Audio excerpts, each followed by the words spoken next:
now is I'm going to pass the floor to Dr. Evangelos Kyriakidis. He is the director of the Heritage Management Organization, Heritage, which is one of the consortium partners. And Heritage, to which organization I also belong, is hosting essentially today's webinar. Evangelos. Thank you, Maria. There's not much to say other than that the Heritage Management Organization is an organization that aims through training to empower the caretakers of heritage around the world and helping them to transform their assets from decaying objects of study to sustainable resources of economic development, pride, education, culture. We do this through training, as I said earlier, and very much in the spirit of what we do. The SHIFT program is striving to create good practice using technology in museums for greater accessibility and making them more accessible, and inclusivity. So I would really like to just thank everyone for being here and welcoming you to this very short meeting. And I think now we will play a short video that SHIFT has prepared to present itself.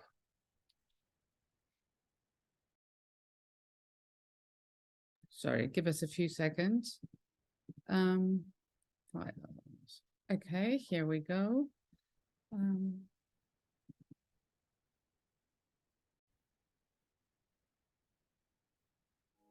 Hello and welcome to a presentation of SHIFT, a project funded by Horizon Europe to make cultural heritage more inclusive and accessible using technology. SHIFT, metamorphosis of cultural heritage into augmented hypermedia assets for enhanced accessibility and inclusion. SHIFT supports the adoption of digital transformation strategies and the uptake of tools within the creative and cultural industries. SHIFT is one of a cluster of 6 projects funded under Cluster 2 of Horizon Europe, preserving and enhancing cultural heritage with advanced digital technologies. SHIFT is leveraging advances in artificial intelligence and machine learning to improve cultural heritage access for European citizens experiencing sensory impairment. It aims to enrich everyone's experience of interacting with cultural assets through visual, auditory, and sensory modalities, for example using haptics. Results are thematically clustered into a visual toolkit that will enable automatic transcription of cultural heritage content using artificial intelligence and machine learning algorithms. The toolkit will identify objects and actions which assist in transcribing the historical depictions at economies of scale. An auditory toolkit that will deliver an emotional response to the audience by using advances in auditory synthesizers. Human-like correspondence will minimize barriers for effective interaction by people with sensory impairments. A haptics toolkit will enable multi-sensory interaction with digital objects through a novel approach which delivers haptic feedback, emulating the feeling of touch in a digital object. An IPR toolkit will address the challenge of protecting digital native content. SHIFT will adopt international standards on copyrights and digital protection of derivative copyrights. Thanks for watching. Please subscribe to our social media channels for more information on cultural heritage, technology, accessibility, and inclusion.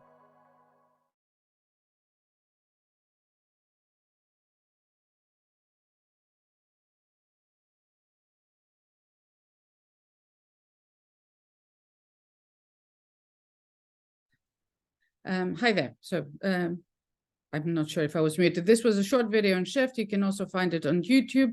What I meant to say was you can basically either post all your questions on our chat or hold on to them and post them at the end of this webinar. So this was a few words about SHIFT. We're now going to go to Dr. George Margetis. Hi there, George. He's a postdoctoral researcher at the University of Crete. He's also a senior engineer at ICS Forth. ICS Forth is one of Shift's main technical partners, and he's going to talk to us a little bit about Work Package 3 and all the work that is being done to produce technical solutions that will make cultural heritage much more accessible, much more inclusive, and definitely much more appealing. Give me a second and also play this video. We thought we'd be on the safe side and share. Okay. And record them just in case. Here we go. Hello everyone, I'm George Margetis, a postdoctoral researcher with the Human Computer Interaction Laboratory of the Institute of Computer Science of Forth. The HCI lab is leading Shift's Work Package 3 implementation, catering to the accessibility of cultural heritage assets and improving the user experience of people with visual impairments. A few words regarding the Shift project. Shift comes to revitalize the cultural heritage experience by matching innovation with tradition and creating multisensory heritage encounters that transcend boundaries and welcome everyone. More specifically, Shift aims at unlocking the past for everyone, being committed to accessibility and inclusivity, ensuring that cultural heritage becomes accessible to all, and allowing everyone to connect with their heritage regardless of background or ability. Emphasizing also that diversity matters, Shift pursues to empower people with disabilities to enrich their perspectives and foster their understanding. This way, it contributes to greater harmony in our diverse world. In the realm of museums, where culture is preserved and stories are shared, we encounter critical challenges that impede the vision of inclusivity and accessibility. Challenge 1. Diverse heritage, diverse needs. Our cultural heritage often excludes individuals of diverse backgrounds from fully engaging with it. Challenge 2. Physical barriers transform heritage exploration into a struggle for individuals with mobility challenges. Limited access narrows their ability to engage with exhibits, diminishing their capacity to immerse themselves in the stories. Challenge 3. Language and cognitive barriers. The language barrier and cognitive disabilities create a divide, leaving visitors disconnected from heritage stories. Challenge 4. Exclusion of sensory diversity. Many cultural experiences focus on sight and sound, excluding those who experience the world differently. Challenge 5. Theater of inclusivity.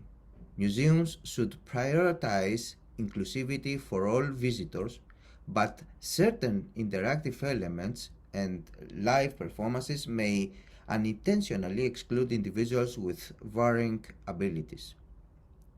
The Shift project takes these challenges head-on, reimagining accessibility to cultural heritage through innovative and inclusive approaches. By addressing these issues, we pave the way to a more accessible and enriching cultural experience for all. In the context of Work Package 3, we take on accessibility challenges with innovative strategies to redefine heritage experiences, ensuring inclusivity for all.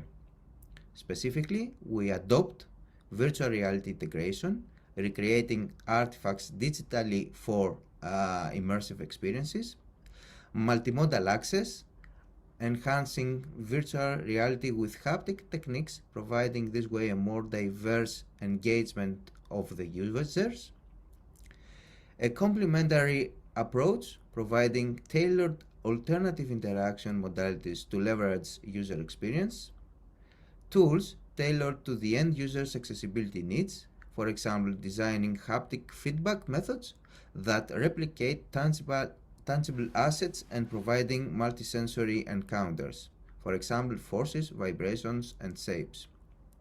Personalized interaction enabled content provision to adapt to individual needs, and integral inclusivity, developing applications accessible by design, integrating a novel accessibility framework for virtual reality. Based on the aforementioned approach, we have developed haptic techniques for 3D digital asset perception for visually impaired persons. The haptic integration is provided to the users through interactive haptic gloves powered by WeArt Touch Diver. These gloves offer touchable 3D experiences, enabling the users feel force and temperature feedback for an immersive touch. Our technology bridges the gap between sight and touch, empowering the visually impaired to perceive art in profound new ways. It goes beyond visuals, and we are transforming 3D into touchable encounters.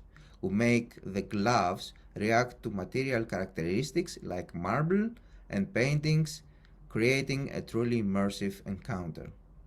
We enable dynamic feedback, for example, temperature changes while the user explores the asset to simulate fire, water, wind, and more, adding a dynamic layer to the experience. Overall, Workpackage 3's outcomes in enhancing multimodal interaction have redefined heritage management using multifaceted input modalities for creating to varied user preferences. Our tools employ multiple methods including haptic devices, virtual reality controllers, and keyboard.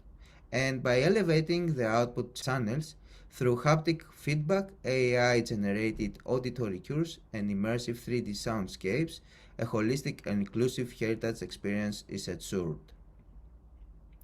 In order to easily employ WP3's tools in immersive environments, we are implementing a framework for accessible content.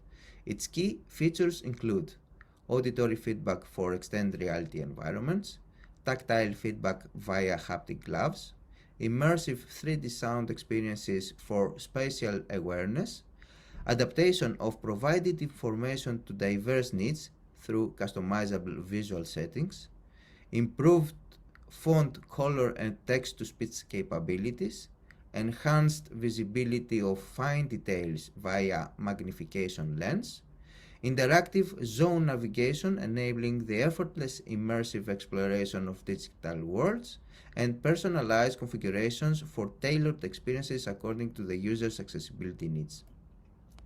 Here is a video demonstrating the key functionality of our framework.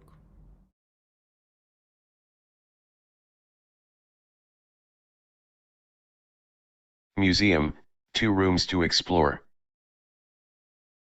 Egyptian room, 3 artifacts to explore. Nefertiti, statue with 2 hotspots to explore. Nefertiti was an ancient Egyptian queen, wife of the pharaoh Akhenaten who lived during the 14th century BC. Please use your hands to navigate in the artifact. Crown. Blue crown known as the Nefertiti cap crown with a golden cobra. Eyes, mouth, neck. Nefertiti, statue with 2 hotspots to explore. Fire in Alexandria Library, painting with 3 hotspots to explore. An oil painting depicts the Nile River's calm beauty, while in the distance, the flames of Alexandria's library flicker. People and animals leave the city. Please use your hands to navigate in the artifact. Wildfire burning the city. The Nile River.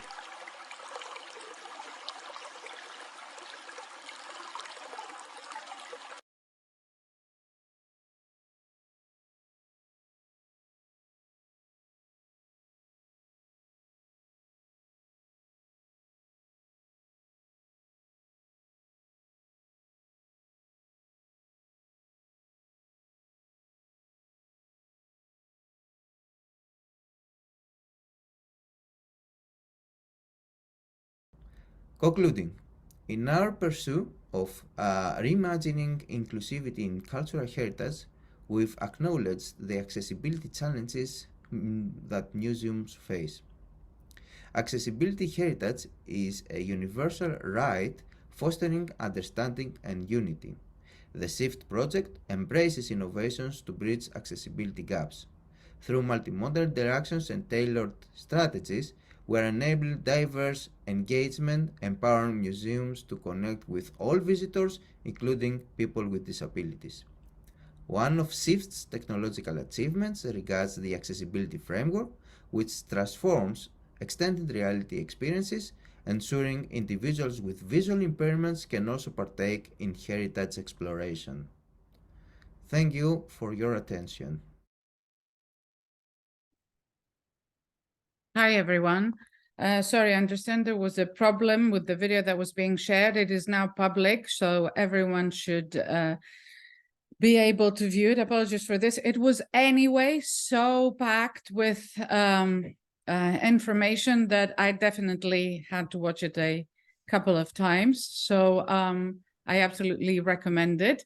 And without further ado, we're going to go to two organizations that actually are front-facing organizations, visitor-facing organizations. First, we're going to start with Milena Milosevic-Micic, who is a museum advisor, an art historian, and a curator.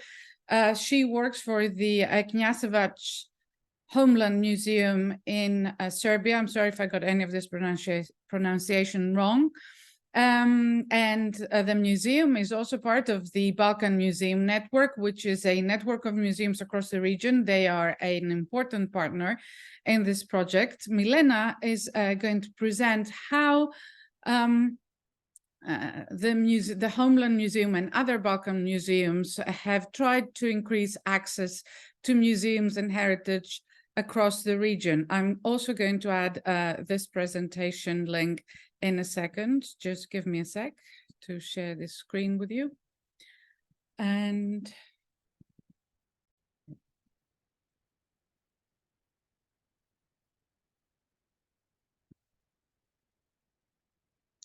welcome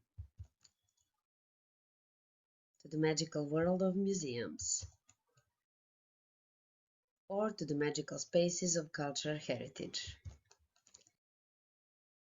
I am Milena Milosevic-Micic, museum advisor, art historian, curator of the Homeland Museum of Kneževac, but also proud member of the Balkan Museum Network and Balkan Museum Access Group.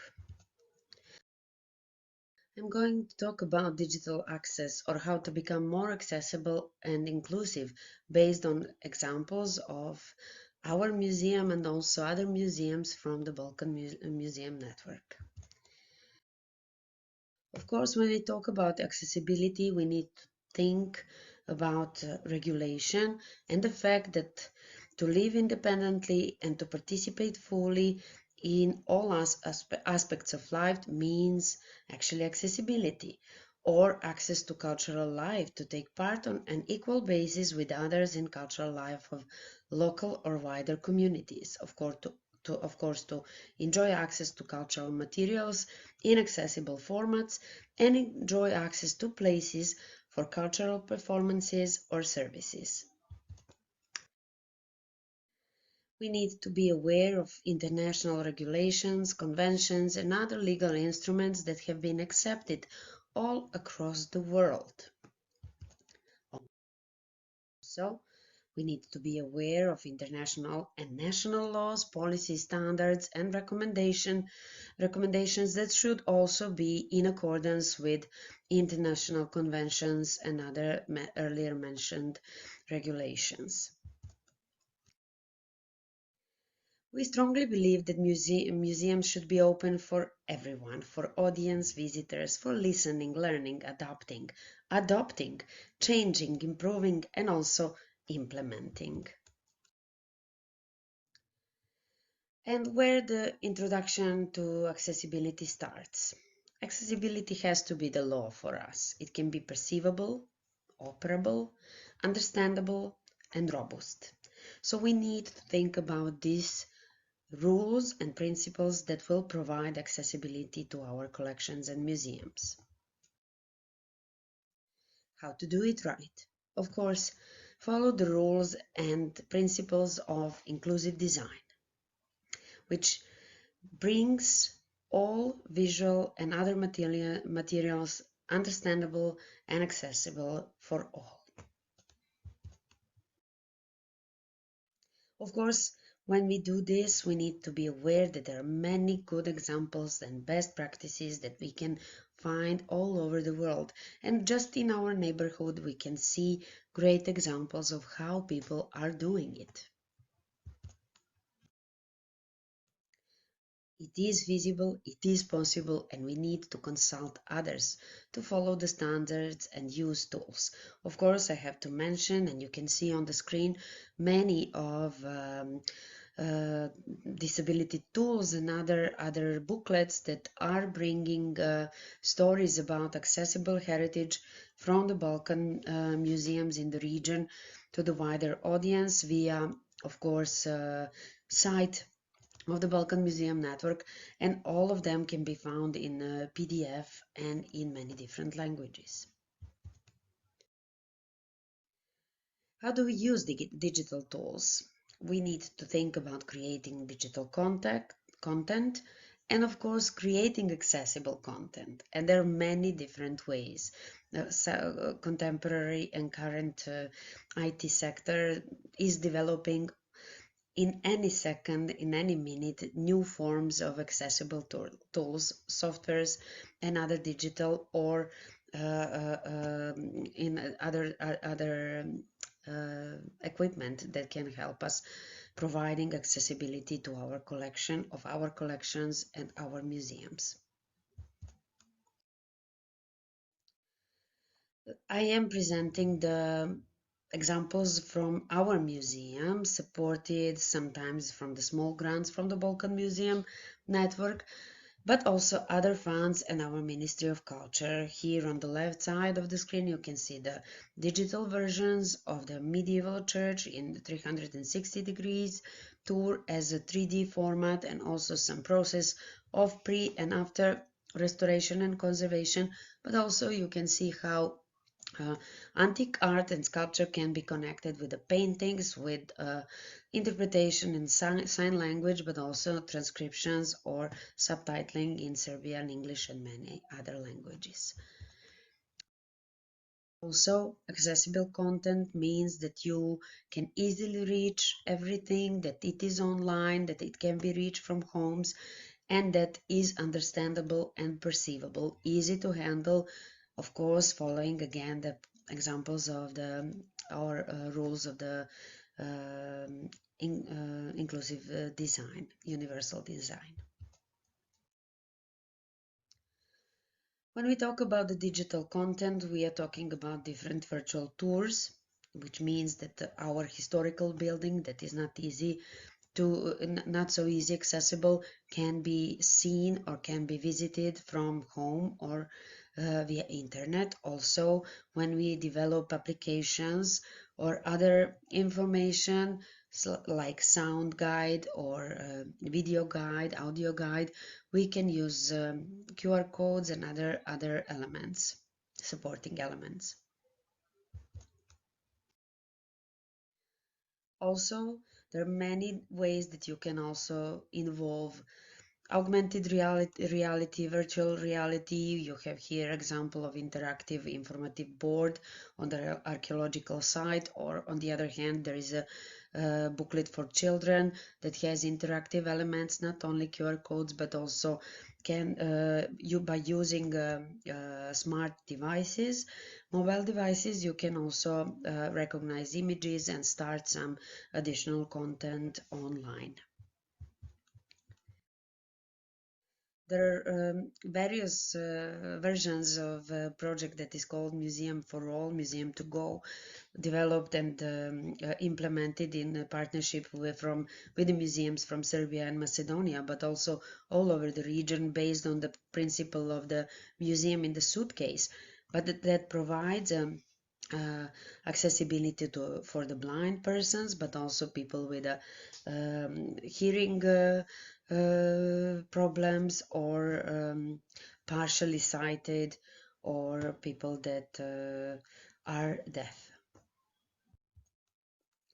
There is also one interesting and very important thing that we have developed all together. When we talk about the Balkan museums, we always talk about Balkan muses or Balkan museums connecting communities. And one of the projects was supported by the US Embassy, and it was a project where we have created, our Balkan Museum Network have created a map of accessible museums and heritage sites in the Balkans.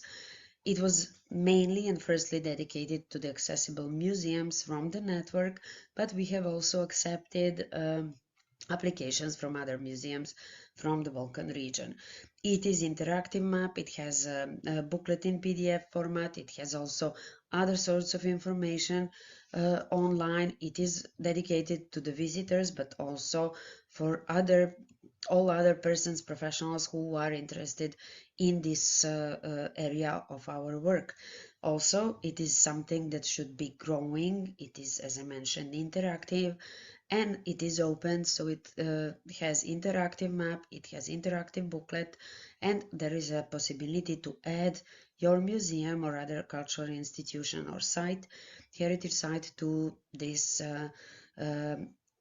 accessible site or interactive site. It is also important to mention that the Balkan Museum is supporting through the small grant scheme on annual basis small projects, small scale projects that are improving and increasing accessibility of museum or heritage sites, and that is supporting all different sorts of activities that are pointed or directed toward making our museums more accessible to or for all. Thank you very much, and I am sure that many of us would be quite happy when we finally one day end up with this label on our museums that means that we are truly accessible and open for everyone, and that our collections and our stories are accessible and reachable to all. Thank you very much.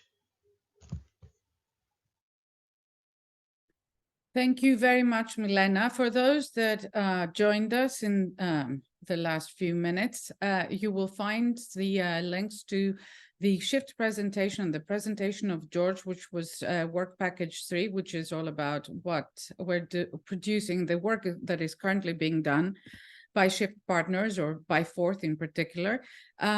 Milena joined us from the Home Loan Museum of Kneževac and the Balkan Museum Network. Thank you very much, Milena. That was really interesting. If you are museum professionals or manage sites, please join this list of accessible museums. And now we're going to go to Ioana Krihana. She's the Executive Director of the Association of Public Libraries of Romania, also another Shift partner that interacts daily with many people in Romania and has an extensive array of projects on to make libraries and their material more accessible to everyone. It's a very interesting presentation.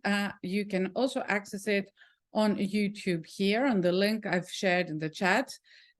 Some people are telling me that they cannot copy these links. Do not worry, we're going to send them out to everyone that has taken part in this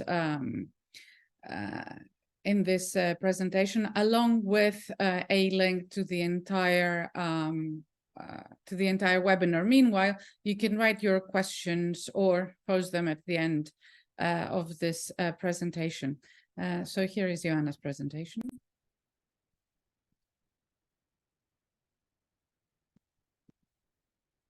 Hello, everyone. I'm honored to participate in this webinar on behalf of ANBPR Romania, which I represent. In the next few minutes, I will try to share with you some ideas and best practices about the experience of Romanian libraries in the field of accessibility solutions. I will start with a short presentation of AMBPR. Known at the European level, especially as the entity that implemented together with the IREX Foundation Washington, the BiblioNet program, the most important private investment in public library technology at the national level, part of the Global Libraries Initiative of the Bill and Melinda Gates Foundation. AMBPR is a non-governmental organization with over than 3,300 active members organized in 41 branches with national coverage. Our members are professional librarians with different specializations in librarianship, with rich professional experience, interested in providing social inclusion services for disadvantaged people. I will first refer to assistive solutions available in the National Library of Romania. As an important heritage institution, the National Library of Romania is constantly concerned with cultivating a modern, vibrant, and well-informed society. That is why the National Library of Romania pays special attention to making cultural heritage accessible to vulnerable groups, but particularly to the visually impaired persons. In this respect, over the past decades, the National Library of Romania has experimented with different ways of opening the way for the visually impaired persons to benefit from the documentary and information resources in its spaces. Strongly believing that people with disabilities are an integral part of the user community, the National Library of Romania strives to grant them non-discriminatory access to its spaces and collections. The National Library of Romania headquarters, located in the center of Bucharest, meets the accessibility requirements. The building has access ramps, accessible elevators, spacious corridors, easy-to-handle doors, accessible seats in the reading rooms or in the open spaces, as well as a tactile ground floor plan. The library management also plans to transcribe the institution's signage into Braille language. Thanks to a grant from the Orange Foundation, the National Library of Romania has equipped one of the library's reading rooms with a computer with a screen reader software and a screen magnifier. The screen reader is a software that plays back audio information with several language options available. Basically, a synthetic voice reads the text, segmenting the text either sentence by sentence, word by word, or letter by letter according to the user's preferences. In this way, the partially sighted or blind person hears everything that is displayed on the monitor, including navigation options or direction to different menus, pages, or subpages. However, the blind or partially sighted person needs to know the basic operation of the computer to be able to find their way around. Through its accessibility devices and software solutions, the National Library of Romania facilitates access to various areas of knowledge for visually impaired users, from browsing the internet to reading various information materials by voice to being informed about current events in a timely manner. On the other hand, the National Library of Romania develops tools that provide basic training for visually impaired users and institutions that want to make their products or services accessible for people with disabilities, such as guidelines for the use of access technologies and the accessibility of spaces and information.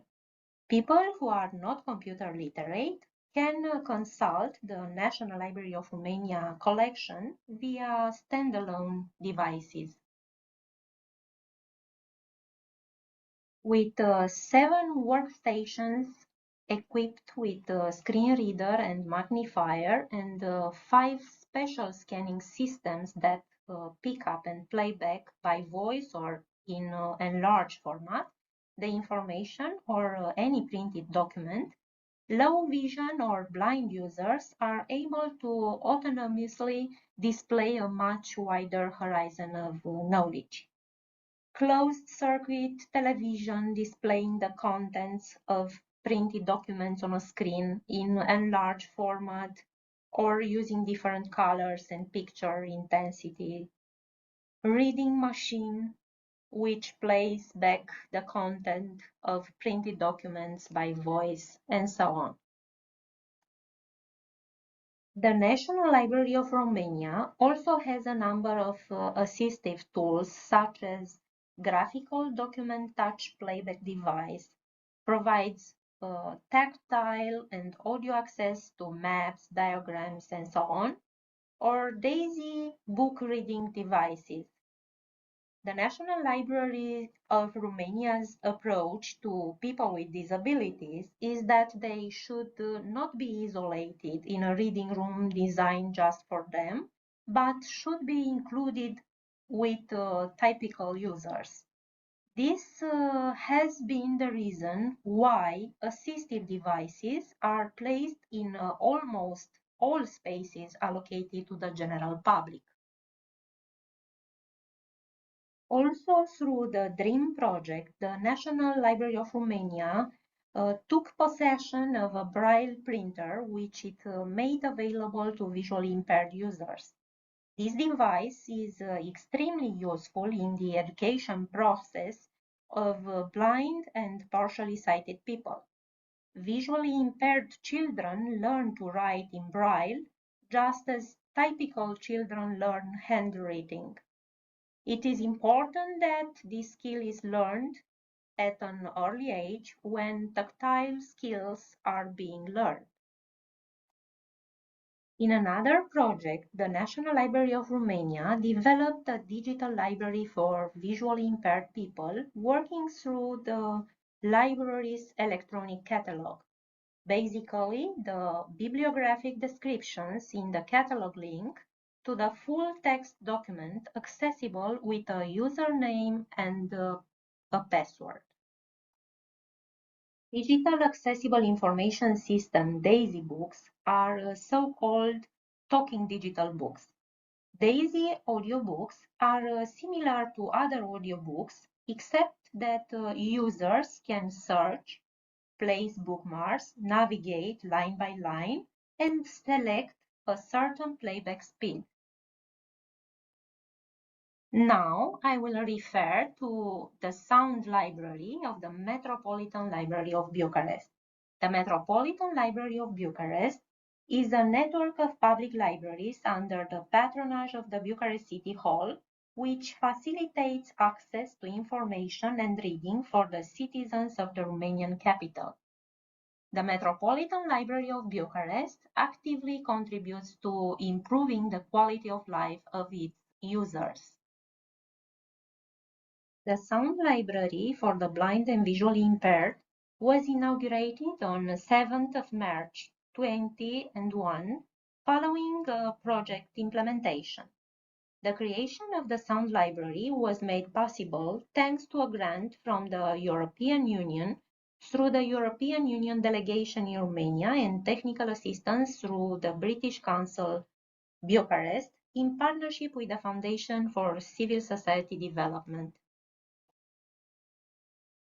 With funding from Lions Clubs, Metropolitan Library of Bucharest has set up a modern recording studio at its headquarters, consisting of a high-performance computer equipped with specialized software for professional voice recording. To make the recording studio functional, the Metropolitan Library of Bucharest has launched a call for volunteers. They have been invited to volunteer to become pro bono narrators to record audio materials for the visually impaired persons. Several volunteers took a voice test and were asked to read the books needed to make e-books for the blind people.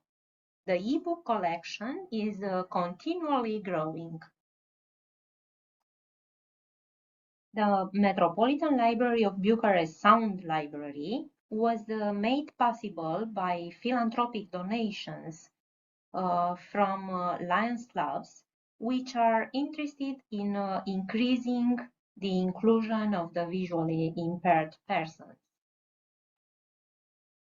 The main target audience is the visually impaired in Bucharest and its surroundings. Special priority is given to young people, but the collection of recordings benefits blind people all over the country because the Metropolitan Library of Bucharest has a partnership with the Romanian Association of the Blind People, which also has branches. AMBPR Romania also supports the Metropolitan Library of Bucharest in its efforts to reach visually impaired beneficiaries throughout Romania. The Metropolitan Library of Bucharest management has set itself the goal of continuously developing the database of audio materials for blind people, and in the future the audiobooks will be made available to beneficiaries throughout Romania by the FTP platforms of the branches of the Romanian Association of the Blind People. The Sound Library of the Metropolitan Library of Bucharest has the potential to expand nationally, becoming one of the Metropolitan Library of Bucharest's most impactful specialized services for the visually impaired person. Designed as a modern pro-inclusion library service, the Sound Library is continuously being developed and popularized through the network of AMBPR and its member libraries. Thank you for your attention, and if you have any questions, I stay at your disposal. Thank you again. Hi there, everyone. Thank you, Anna. That was very, very interesting. As we can see, both organizations, the Balkan Museum Network and the Association of National Public Libraries in Romania, have a host of actions to make museums more accessible to a number of people, whether they're facing accessibility issues because of age, for example, their children or the elderly, or because of other issues, maybe sight or disability or anything else. And thank you very much, George, for also showing us what is happening in Work Package 3. I find it very exciting, and I really want to try this haptic thing, especially dreaming that it will make it possible for me to access things from a distance. And now we can open the floor to questions. Is there anyone who has a particular question or a general question about Shift and its work?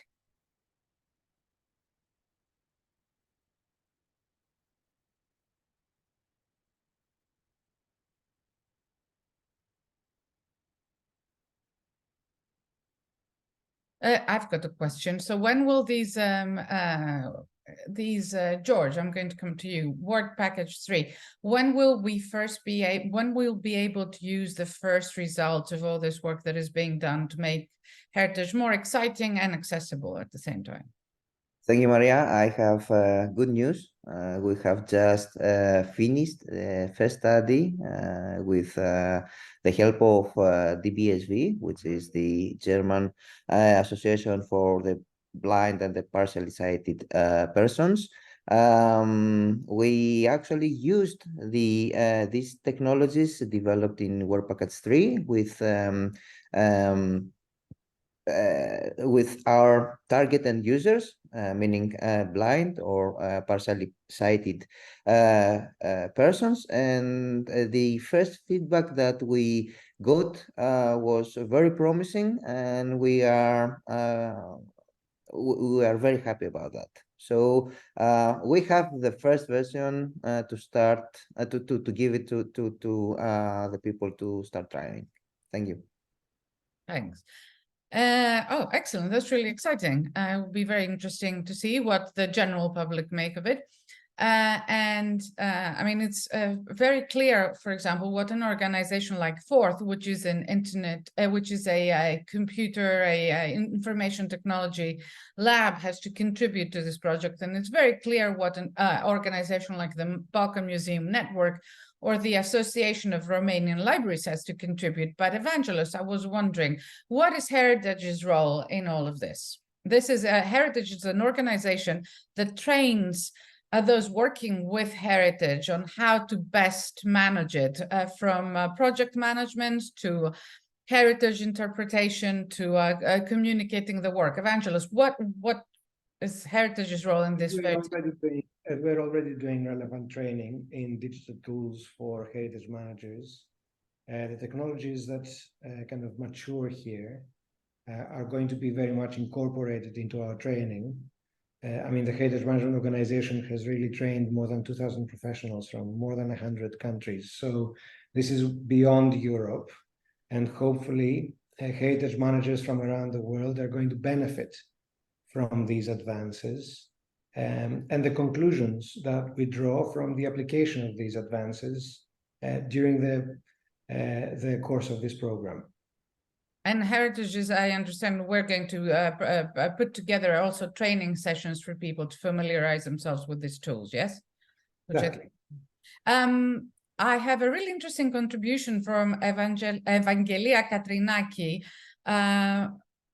who is a data scout, and she thanks us for these informative presentations, and says that she comes from a software company that has developed a haptic app in collaboration with the University of Macedonia, and was wondering if they can somehow participate and share knowledge. I'll pass this on to you, George. Yeah, thank you. Of course, we are open to discuss with everyone our findings. We are making, as a research center, academic publications, and of course, my details are in the disposal of Evangelia to have further discussion offline. Cool, excellent. Evangelia, you can also reach George, I think, via LinkedIn and various other means. Brilliant. It's good to see new collaborations possibly forming. Anyone else? Yes, Luca. Yes, hello. Can you hear me? Yes, we can. Yes, thank you. I have a question for Mr. Margetis. I'm calling in from Chania, Crete. I hear you say from University of Crete. You may be familiar with the archaeological museum here. That I have a question about. You're doing this very interesting work about haptic response and making these materials for, better accessibility. And I'm using the museum here as an example where until recently there wasn't even a website available. Currently, the website is only available in Greek. It's not even translated into a language like French or English to make better accessibility for visitors. So my question is, like, this work that you're doing, how do you see the challenge, overcoming the challenge of dealing with the existing limitations of, accessibility for everybody? Are you going to try to kind of skip a step, kind of make a more hands-on approach for that when someone comes into the museums without these kinds of digital tools that they can maybe, I don't know, are you talking about an app? Or are you saying like a QR code? How do you bridge this very big gap with the work you're doing when the foundation isn't there, kind of? You could speak about that. I'd be very interested. Thank you. Thank you, Luca. Just to say a few words about our laboratory, the Human-Computer Interaction Laboratory of the Institute of Computer Science of Forth. Actually, our laboratory is conducting research on accessibility, digital accessibility, for more than 30 years. The head and the founder of the laboratory, Professor Konstantinos Stefanidis, is a pioneer regarding digital accessibility in Greece. So what we've been doing now is to try to extend our knowledge and transfer our experience to new means of interaction, which are more direct to to people with disabilities, rather than having only access to information through web pages. So we are now trying to conduct research and see how we can make accessible the technologies, the emerging technologies like extended reality and haptics. To that end, the challenges are very big, and I've mentioned some in the context of cultural heritage. But in general, we still trying to create let's say the research foundations on top of which we can extend existing methods and tools for interacting with the new means. But for the moment, this kind of research is quite in low TRL. But we believe by the end of the SIP project to have that we will have done a big step forward, and I'm very happy that we have so good partners. Not only the technological partners who are doing excellent work, but also the institutions, the cultural heritage institutions that are participating, because we have a very close synergy with them in order to create technologies that at the end of the day will be useful for the museums per se. So to answer your question, we will do whatever it takes, and of course it is on our hand to create technologies that will be useful with the museums, starting with the partners of the project, and we have we are planning to do a lot of studies using these technologies, and then the outcomes of our of these studies will give us the necessary feedback in order to make them more useful to other institutions, cultural heritage institutions, and this way to let's say follow a more extrovert approach to all.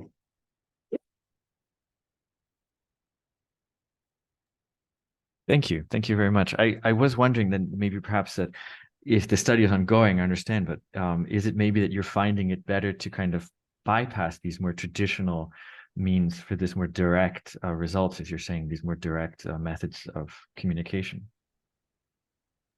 Well, I'm not sure that I can understand your question, but I don't think that the means that we are now implementing are the conventional ways of interacting, because we are using new types of interaction, at least in from the research perspective. But yes, we are open to consider any other approach you might have. I'm Maria, going to pass this on to Dr. Evangelos Kyriakidis. Yes. just to follow up, Luca, from the perspective of the heritage organizations, whatever new is being tried is much easier to be tried in smaller institutions than bigger institutions. The bigger the institution, the more established it is, the more difficult it is to move. So I would not expect to see changes in the second largest museum in the country before you see changes in a very small museum in the country. And so the investment required for a big museum to change its ways is enormous, because it does not only need to apply things, it also needs to have the capacity to do these things themselves. And so that is very challenging for museums, and most museums really do not have that kind of capacity at all. I am wondering whether what Luca means is whether any of these tools take out the middleman and create some sort of relationship between the user and the heritage without the mediation of a third party that may be moving at different rates. Is Easier there, with a small institution, yeah? sorry? Easier with a small institution. Yeah. Or maybe with not, I don't know, with maybe people. No, people- I can't speak for an institution. I'm asking for myself. I don't want to make that mistake. But yes, that is the question I have of that. If an institution, of course, funds are always an issue in every institution. You know, prioritizing funding for an institution that maybe does not have the digital tools available now, like for example, a website and these kinds of materials that people have come to expect. Is it possible to look at these new emerging tools of VR, AR, etc., as a way of, is one worth prioritizing more over the other, perhaps? This is really my question. Or do you see from your research that you have to have these foundation materials of a website and all these kind of more traditional digital tools in order to take the next step that Shift is showing? Well, if I may answer to your question, we are inclusive in our approaches, even in our research approaches. So every means of interacting with content is necessary, even it is modern or controversial or whatever. So to your question, I would say that everything is useful and everything should be considered under different strategies that different institutions have in order to make their content more accessible to all. Thank you. Okay, so I hope this was helpful. I don't know if anyone else has another question or another comment, because we're coming to the end of this hour.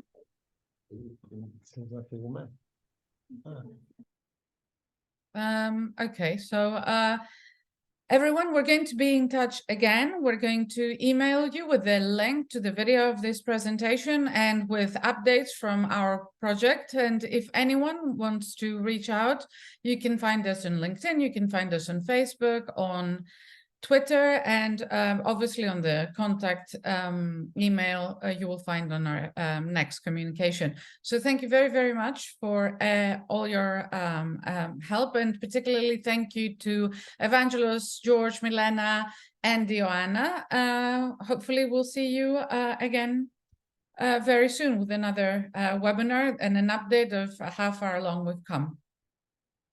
Thank you. Very much. Thank you. Bye. Thank you very much. Thank you.